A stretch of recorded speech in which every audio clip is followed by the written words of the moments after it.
الحمدللہ والصلاة والسلام علی رسول اللہ وعلی آلہ وصحبہ وموالہ۔ محترم بھائیوں اور بزرگوں، السلام علیکم ورحمۃ اللہ وبرکاتہ۔ آج کی اس مجلس میں قرآنی قصوں میں سے ایک قصہ ہے، حضرت موسیٰ اور خضر علیہم السلام کا قصہ۔ اسی قصے کو آج سنیں گے۔ حضرت موسیٰ علیہ السلام بنو اسرائیل کے ساتھ میدان تیہ میں تھے کہ بنو اسرائیل میں سے کسی آدمی نے حضرت موسیٰ علیہ السلام سے خطاب کے بیچ پوچھا کہ اے موسیٰ، اس دھرتی پر سب سے زیادہ ابھی جانکار کون ہے؟ حضرت موسیٰ علیہ السلام نے کہا میں، کیونکہ اپنے علم کے اعتبار سے حضرت موسیٰ علیہ السلام سب سے زیادہ جانکار تھے ہی، لیکن اللہ رب العالمین کو حضرت موسیٰ علیہ السلام کا یہ جواب پسند نہیں آیا، اور اللہ تعالیٰ نے حضرت موسیٰ علیہ السلام سے کہا کہ آپ نکلیے اور ایسی جگہ پر جائیے جہاں پر دو دریا آپس میں ملتا ہے، وہاں پر ایک نیک بندے سے آپ کی ملاقات ہوگی۔ حضرت موسیٰ علیہ السلام نے یوشع بن نون کو اپنے ساتھ لیا اور ایک مچھلی بھی اپنے ساتھ لی، اور اس مچھلی کے اندر حکمت یہ تھی کہ مچھلی جہاں پر رکیں گے اس سمندر میں اگر مچھلی کود جائے گی تو وہی جگہ ہے جہاں پر نیک بندے سے ملاقات ہونے والی ہے۔ چنانچہ حضرت موسیٰ علیہ السلام اور یوشع بن نون دونوں ساتھ چلے، ایک جگہ پر آرام کرنے کے لیے بیٹھے تو ساحل سمندر پہ آرام کر رہے تھے کہ اسی بیچ ان کے پاس سے مچھلی نکلی اور سمندر میں کود گئی اور پھر آگے چلے۔ حضرت موسیٰ اور یوشع بن نون جب آگے چلے تو تھک گئے، بھوک کا احساس ہوا، تو حضرت موسیٰ علیہ السلام نے یوشع بن نون سے کہا کہ مچھلی نکالو تاکہ کھایا جا سکے۔ تو یوشع بن نون نے اس وقت یاد کیا کہ مچھلی تو اسی ساحل پر نکل کر چلی گئی تھی اور مجھے احساس بھی نہیں رہا۔ چنانچہ حضرت موسیٰ علیہ السلام سے کہا کہ مچھلی تو ساحل پہ جو ہم نے آرام کرنے کے لیے کچھ دیر تک وقت بتایا تھا وہیں پہ مچھلی سمندر میں کود گئی تھی۔ تب حضرت موسیٰ علیہ السلام نے کہا کہ ذَلِكَ مَا كُنَّا نَبْغِ، اسی جگہ کی ہمیں تلاش تھی۔ چنانچہ دونوں اپنے نقش قدم پر اسی جگہ پر لوٹ کر آتے ہیں جہاں مچھلی نکل کر دریا میں کود گئی تھی۔ وہیں پر حضرت موسیٰ علیہ السلام کی ملاقات نیک بندے یعنی حضرت خضر علیہ السلام سے ہوتی ہے۔ حضرت موسیٰ علیہ السلام حضرت خضر علیہ السلام سے گزارش کرتے ہیں، هل اتبعک علی ان تعلمن مما علمت رشدا، کہ کیا میں آپ کے ساتھ رہ سکتا ہوں تاکہ آپ مجھے وہ علم سکھا دے جو آپ کو سکھایا گیا ہے۔ حضرت خضر علیہ السلام نے کہا کہ دیکھیں، ہمارے ساتھ تو چل سکتے ہیں لیکن آپ ہمارے ساتھ صبر نہیں کر سکیں گے۔ حضرت موسیٰ علیہ السلام نے کہا کہ نہیں، آپ ہمیں صبر کرنے والوں میں ہی پائیں گے، میں صبر کروں گا انشاءاللہ۔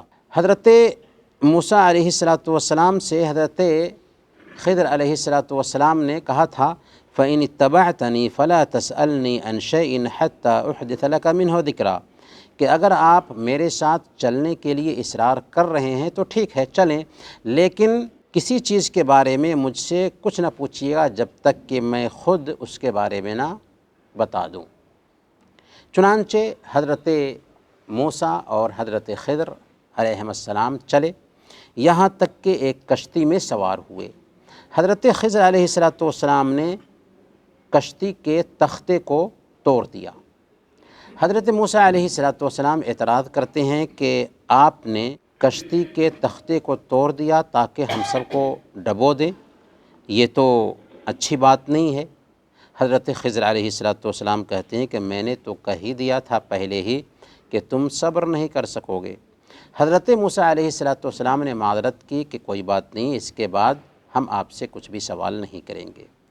چنانچہ حضرت خضر اور موسیٰ علیہ السلام چلے، یہاں تک کہ ایک لڑکے کو دیکھا تو حضرت خضر علیہ السلام نے اسے مار ڈالا۔ حضرت موسیٰ علیہ السلام پھر اعتراض کرتے ہیں اور کہتے ہیں کہ آپ نے ایک جان کو بغیر کسی جرم کے مار ڈالا، یہ تو بہت ہی ناپسندیدہ حرکت ہے۔ حضرت خضر علیہ السلام پھر کہتے ہیں کہ میں نے تو تجھے کہا تھا نا کہ میرے ساتھ نہیں چل سکتے۔ حضرت موسیٰ علیہ السلام نے معذرت کی دوبارہ اور کہا کہ ہاں، اس کے بعد ہم آپ سے کچھ بھی نہیں پوچھیں گے۔ جب آگے چلے تو ایک بستی میں پہنچے، اس بستی والوں نے حضرت موسیٰ اور خضر علیہ السلام کی ضیافت سے انکار کر دیا تھا، لیکن حضرت خضر علیہ السلام نے دیکھا کہ اس بستی میں ایک گھر گرا چاہتا ہے۔ حضرت خضر علیہ السلام نے اس گھر کو ٹھیک کر دیا۔ یہاں پر بھی حضرت موسیٰ علیہ السلام نے سوال کیا کہ یہ ایسے کم ظرف لوگ ہیں کہ انہوں نے ہماری ضیافت نہیں کی اور آپ اس بستی کے ایک گھر کو ٹھیک کر دے رہے ہیں۔ حضرت خضر علیہ السلام نے کہا ھذا فراق بینی و بینک، بس یہ جدائی ہے میرے اور آپ کے بیچ، آپ صبر نہیں کر پائیں گے، اور میں آپ کو ان باتوں کی اصلیت بتا دیتا ہوں جس پر آپ صبر نہ کر سکے تھے۔ جہاں تک کہ کشتی کی بات ہے تو یہ چند مسکین تھے جو سمندر میں کام کرتے تھے اور اسی کشتی سے ان کا گزارا چلتا تھا۔ میں نے اس میں توڑ پھوڑ اس لیے کیا کہ اس کے آگے ایک بادشاہ تھا جو ہر کشتی کو ضبط کر لیتا تھا۔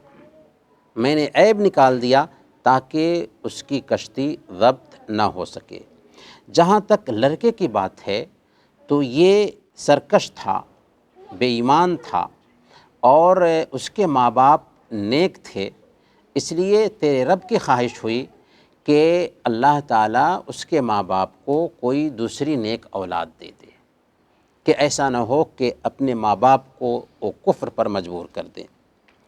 اور دیوار کا قصہ یہ ہے کہ یہ دیوار 2 یتیم بچوں کا گھر تھا اور اس میں ان کے خزانے چھپے ہوئے تھے۔ وَكَانَ أَبُوهُمَا صَالِحًا، ان 2 یتیم بچوں کے باپ نیک تھے، اس نیکی کی وجہ سے اللہ کی چاہت ہوئی کہ ہم یہاں پر آئیں اور ہم نے ان کی دیوار کو ٹھیک کر دیا ہے تاکہ یہ دونوں یتیم بچے اپنی عمر کو پہنچ کر کے اس خزانے کو حاصل کر سکیں۔ قصہ یہیں پر ختم ہوتا ہے۔ حضرت خضر علیہ السلام کے بارے میں سب سے پہلا سوال یہ پیدا ہوتا ہے کہ حضرت خضر علیہ السلام نبی تھے یا ولی تھے؟ تو صحیح بات یہ ہے کہ حضرت خضر علیہ السلام نبی تھے، کیونکہ یہ سارا جو کام کیا تھا یہ نبی کی شان کے ہی لائق ہے کہ وہ اس انداز میں کام کریں۔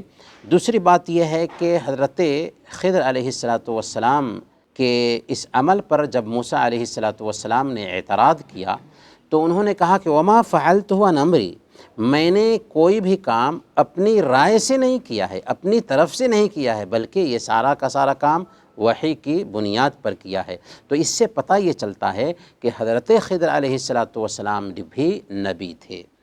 دوسرا سوال یہاں پر یہ پیدا ہوتا ہے کہ کیا حضرت خضر علیہ السلام ابھی بھی زندہ ہیں؟ کچھ لوگ اس طرح کی رائے رکھتے ہیں، لیکن وہ غلط ہے۔ قرآن اور حدیث کے نصوص سے اس کی تائید نہیں ہوتی۔ اگر حضرت خضر علیہ السلام زندہ ہوتے تو ان کے لیے ضروری تھا کہ وہ اللہ کے نبی صلی اللہ علیہ وسلم کے ساتھ شریک ہوتے، آپ کے ساتھ جنگوں میں شریک رہتے۔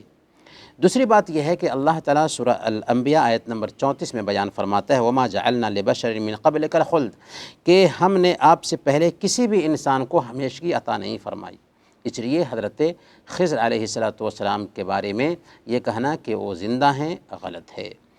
ایک حدیث بھی ہے، صحیح بخاری کی یہ روایت ہے، اللہ کے نبی صلی اللہ علیہ وسلم نے ایک رات عشاء کی نماز صحابہ کو پڑھائی اور اس کے بعد کہا تھا أَرَيْتَكُمْ لَيْلَتَكُمْ هَذِهِ فَإِنَّ رَأْسَ مِئَةِ سَنَةٍ مِّنْهَا لَا يَبْقَى مِمَّنْ هُوَ عَلَى ظَهْرِ الْأَرْضِ أَحَدٌ، کہ آج جو لوگ بھی اس دھرتی پر پائے جاتے ہیں 100 سال کے بعد ان میں سے کوئی بھی باقی نہیں رہے گا۔